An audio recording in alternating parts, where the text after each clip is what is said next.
expect us to be that organized. And they don't expect to lose. We need to learn how to build alliances and collect residuals in any and all confrontations with the left, even when temporarily set back by election losses. Some organization can be held together for the next encounter, a fight which will eventually take place. What I forgot to mention, or I didn't mention, was that when Senator Richardson won that election with 60,000 votes, 2 years before he ran for Congress in that same district and lost. But he had built a team of about 200 people that believed in him, believed in the cause, and they wanted to stay in the game. And because he had those 200 people, he was able to win the election 2 years later to the state senate. So building alliances, I truly believe this. That's how come I think that it's a very natural thing for gun folks to be involved with Tea Party folks. And I call it muskets and tea bags. Not tea bags. Muskets and tea. What? Tea leavers. There you go. You know, I never knew. I grew up in East LA, man. I've heard just about everything in the world, and when they started telling me what some of these terms meant, I wanted to throw up. But that's what they do to us. From every conflict, something's got to be gained. We have to be building structure. We have to be bringing in new members.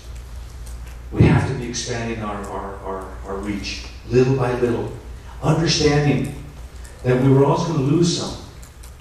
Some will be called to freedom for eternity. Some will move by necessity away from the area.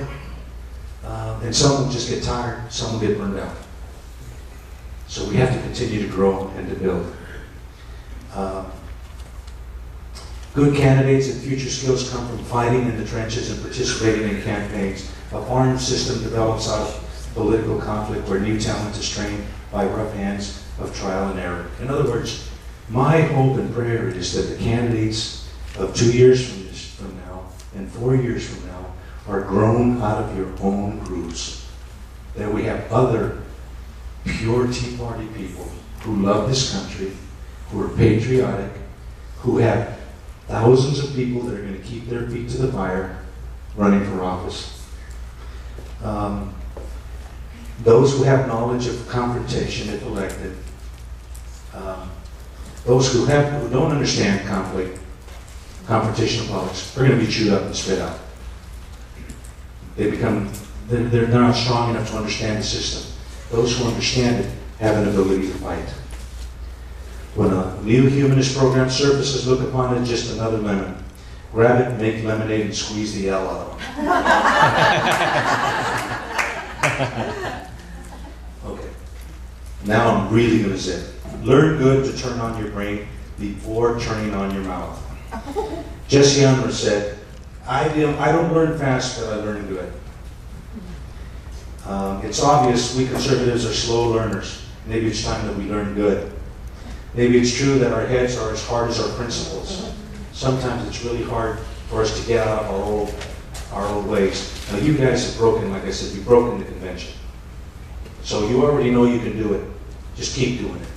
But the way you think, the way you understand politics, and how you can impact it.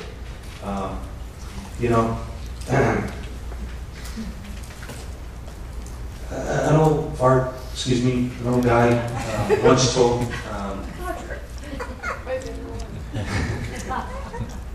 this was Senator Richardson said, and I wrote it like this. Another old political codger once admonished Senator Richardson for trying to educate the voter during an election. I thought he was wrong, dead wrong. I was a slow learner regarding the fact. After clumsily stumbling through several election cycles, I found he was right. I finally decided to relate to what the public, I finally decided to relate to what the public knows, not what I thought they should know. I learned the hard way that trying to better educate the voters on complex issues lost more votes than it gained.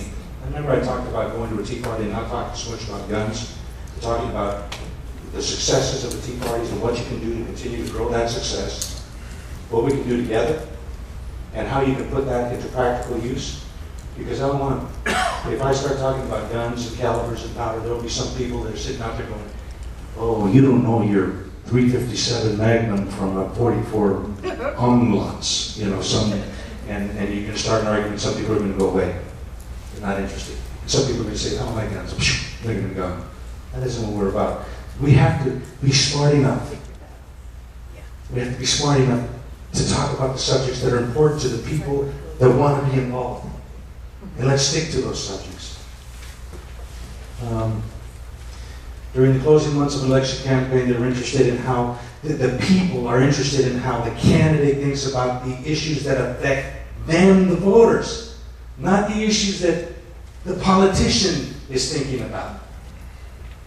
So a good politician is going to figure out, like Tim Donnelly did. He went around and asked all the people, how do you feel about the Arizona immigration law?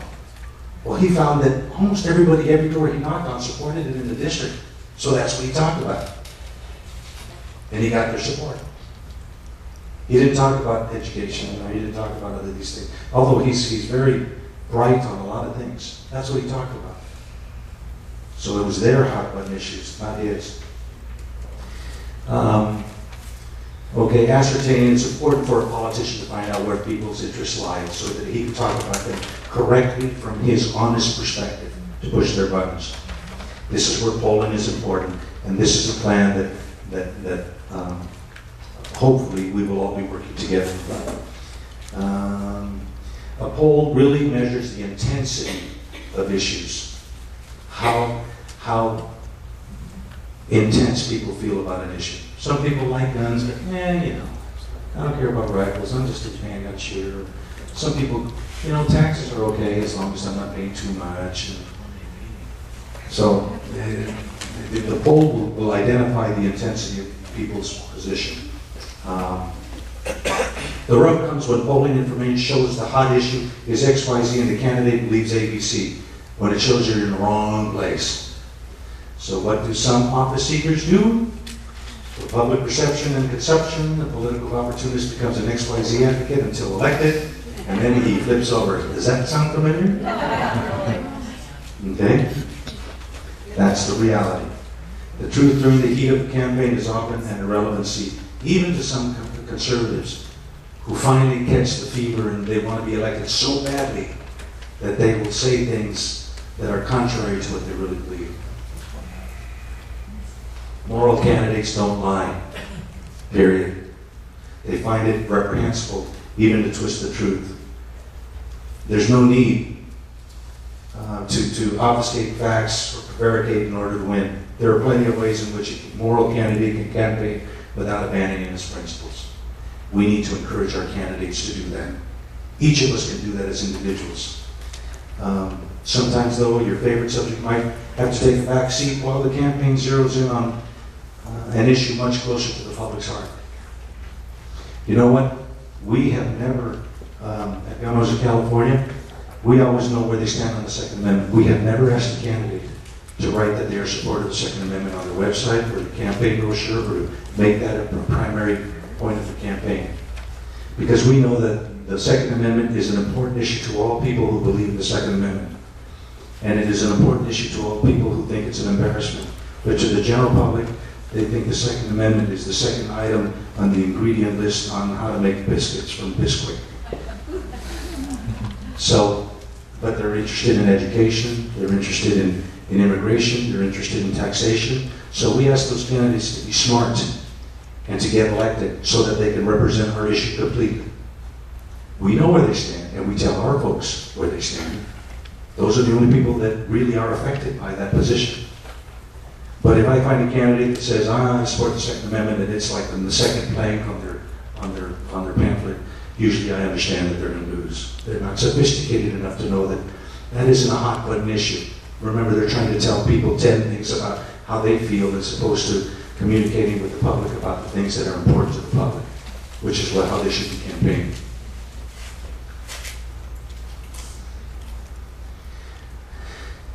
We might endorse and financially support. We don't demand that the Second Amendment be their focus. Never has a candidate been supported solely on the Second Amendment since we've been around for 35 years. Our membership, they like what we do and how we do it. in a pretty liberal environment with small percentage of the population, we've done pretty well. We've kicked some major anti-gun rumpus selecti. To many GOP in California stands, in particular in the first 8 years of our operation, it used to be Gun Owners Party. In the first 8 years of Operation Gun Owners California, my organization actually gave more money to conservative candidates than the Republican Party did to all candidates, all Republican candidates.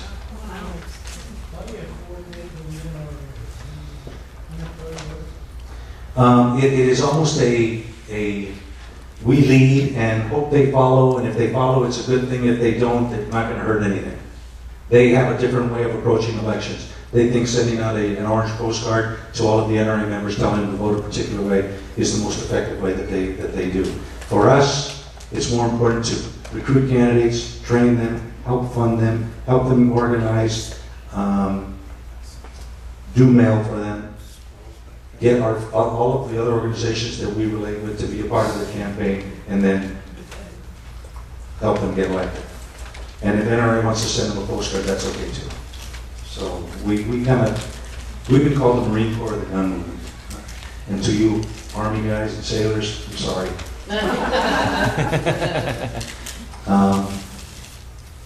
Okay. Stop educating and start organizing around hot buttons. Okay, we're gonna really quickly do this last couple of chapters.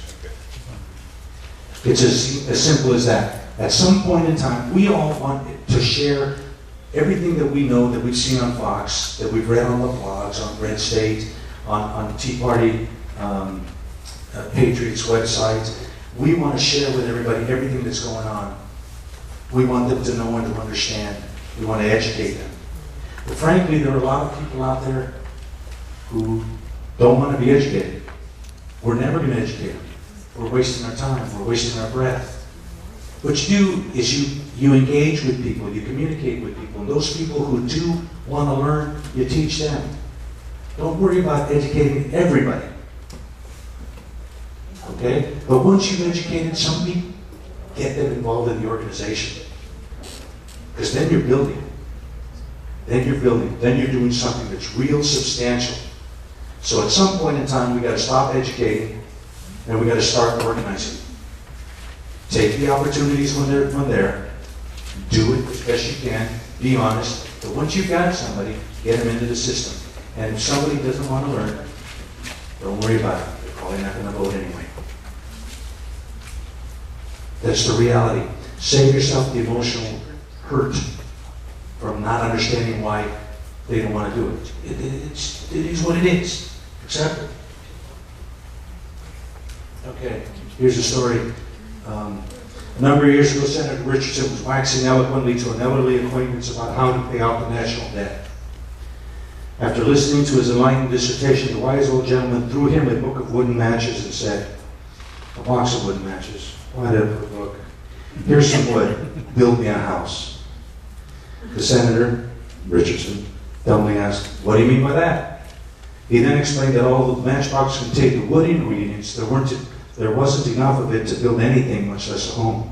He told the Senator his esoteric solution required a complete change in the voting habits held by the majority of Congress. So H.L. was there talking about how to solve the debt, but if he couldn't convince, 435 congressmen or half of 435 congressmen to vote his way and to accept the solution, it was all a bunch of hot air. So coming up with a solution is one thing. Putting it into action is another. So he was there trying to educate, but he wasn't making it happen. That's when he got jazzed about making it happen.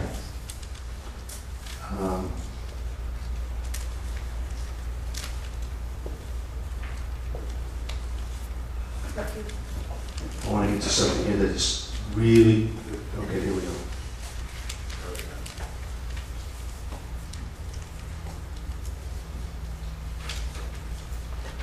Okay, slowly but surely, okay, by organizing around Marxian class concepts, labor, race, age, etc., seizing upon a hot class issue, they form a series of special interest movements.